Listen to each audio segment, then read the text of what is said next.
आज या ठिकाणी उपस्थित असलेले मंचावरील अभिजित सामंतजी, अशोक पांडेजी, तावडेजी, आचार्यजी, तिवारीजी, सभी मानेजी आणि उपस्थित सर्व, दुबेजी पण मागे आहेत, चौबेजी पण आहेत आणि सिंग पण आहेत, आणि ज्यांनी आज सगळ्याचं आयोजन केलं असे या विभागातील लोकप्रिय आणि खरंच लोकांसाठी झटणारे आमदार मुर्जी पटेलजी. अतिशय आनंद होतो ज्या वेळेला श्रावणामध्ये सर्व सण साजरे करत करत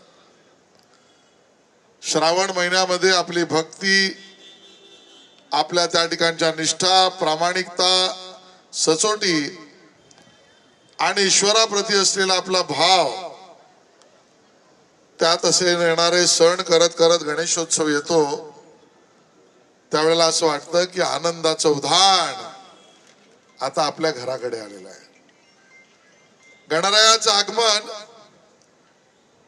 विघ्नहर्ता आपण त्याला म्हणतो, आणि आपल्या आयुष्यामध्ये जर काही विघ्न येणार असेल तर ते दूर केवळ एकच शक्ती करू शकते, आणि ती म्हणजे आपल्या विघ्नहर्ता गणराज आणि गणेशाची शक्ती आहे.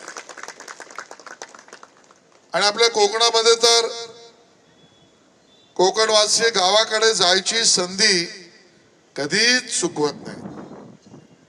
गावातला तो उत्सव, पाऊस जोरात होऊन गेलेला असतो त्यामुळे सगळीकडे हिरवळ आहे, शेतामध्ये बांधामध्ये थोडं पाणी आहे, आणि मग बघा तुम्ही गावातले जे फोटो येतात ना, इतके सुंदर असतात आपल्या कोकणातले की त्या हिरवळीवर, हिरव्या पार्श्वभूमीवर आपल्या गणरायाची डोक्यावर घरगुती गणपती घेऊन आपल्या घराकडे जाताना आगमन आणि विसर्जनानंतर ते जे फोटो आणि दृश्य असताना, हे अमेरिकेत पण दिसणार नाही इतकं चांगलं चित्र आपलं असतं. आणि म्हणून आज आपला गणेशोत्सव हा घराघरात साजरा होणारा उत्सव आहे.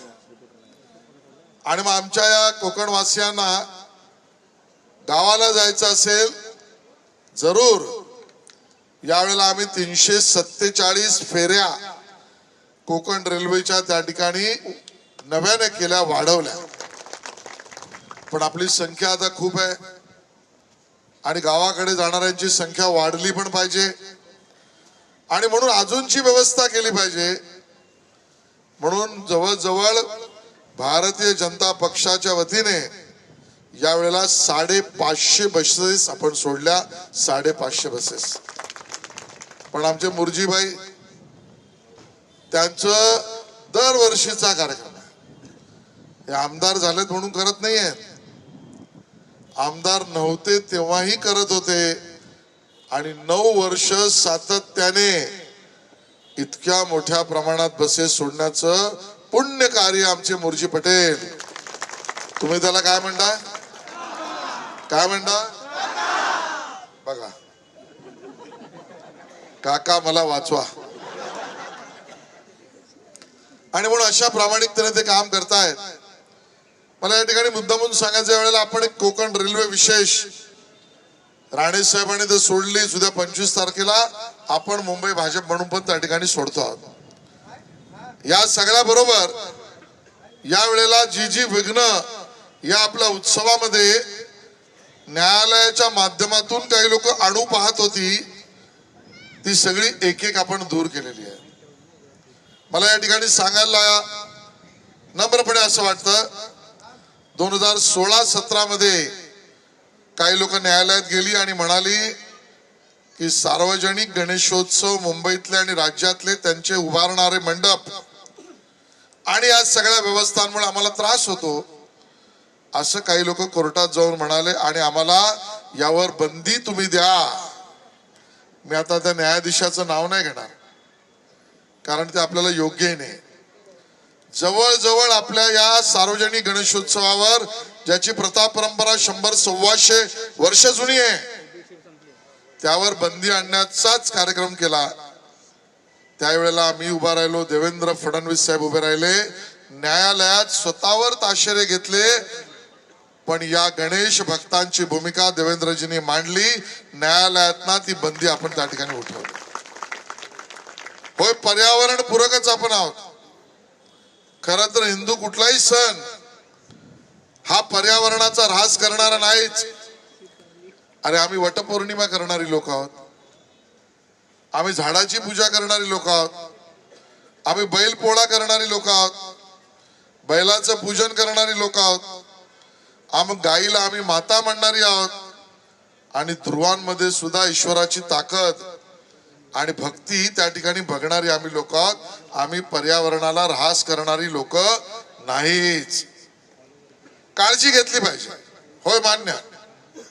पण या निमित्ताने सगळ्या मूर्त्या बनवण्यावर आणि विशेषतः पीओपीच्या बनवू नका, डिस्प्ले करू नका, विकू नका, न्यायालयाची बंदी होती. आम्ही काकोडकरांची समिती स्थापन करून सत्य अहवाल समोर आणला आणि न्यायालयात ज्या बंद पडलेल्या कारखानदार, मूर्तिकार, याच्याशी संबंधित सगळे व्यावसायिक, सगळे आमची मराठी लोक आहेत, या सगळ्यांच्या पोटावर पाय आणि आमच्या धार्मिक सणावर होणारी अडचण या 1.5 महिन्यापूर्वी कोर्टातून आपण सोडवली. देवेंद्रजींनी, एकनाथजींनी, अजितदादा पवार या सगळ्यांनी त्या ठिकाणी सोडवली. मूर्त्यांचा विषय झाला, मग विसर्जनाचा झाला. आता विसर्जनाच्या बंद्या सुद्धा, हो कृत्रिम तलाव तर आहेतच, पण परंपरागत सार्वजनिक गणेशोत्सव जे आहेत 6 फुटाच्या वरचे तेच नाचत गाजत आपल्या प्रथा परंपरेने समुद्रात सुद्धा विसर्जित होण्याची मुभा न्यायालयातनं मिळवली. ही सगळी लढाई एक गणेश भक्त म्हणून आम्ही करू शकलो. आज कोकणामध्ये आपण सगळे जाणार आहात. सुखरूप जा, शांतीने जा. गावाकडे तुमचे नातेवाईक, काका काकी, चुलते चुलती, आत्या मावश्या, आई वडील, भाऊ भांदकी, भावकी सगळे वाट बघतायत. त्यामुळे जाताना जो उत्साह मनामध्ये आहे, कधी जातो गावाला आणि मग मस्त पैकी तांदळाची पेज पण आणि आता व्हेज आहे. गणपतीत दुसरं काय नाही. आणि म्हणून उकडीचे मोदक सगळं अतिशय आनंद घ्या, सुखरूप परत या. तुमच्या सगळ्यांमध्येच ईश्वर आहे असं समजून तुमची सेवा करण्याची भूमिका हीच मुर्जी पटेल आणि आमच्या सगळ्यांची भूमिका आहे. म्हणून तुमची आम्हाला काळजी आहे. तुम्हाला शुभेच्छा त्यासाठी देतो आहोत. ड्रायव्हर्सना विनंती केली आहे, बाबांनो शांततेने जा, अतिशय योग्य गती आणि वेग ठेवा, अनावश्यक कट मारू नका. आणि बरोबरीने आमची सगळी लोक सुद्धा या ड्रायव्हर्स बरोबर, तुम्ही चालक असलात तरी आम्ही तुम्हाला परिवाराचेच मानतो, त्यामुळे तुमची काळजी आपण घेतो, ही भावना या ठिकाणी व्यक्त करतो. जास्त लांबवत नाही भाषण, कारण पुढच्या वेळेला नाही तर तुम्ही बोलवणार नाही. आणि म्हणून तुम्हालाही जायची घाई आहे. अतिशय सुखरूपपणे जा. गणपती बाप्पा, गणपती बाप्पा, गणपती बाप्पा. धन्यवाद. जय जय महाराष्ट्र.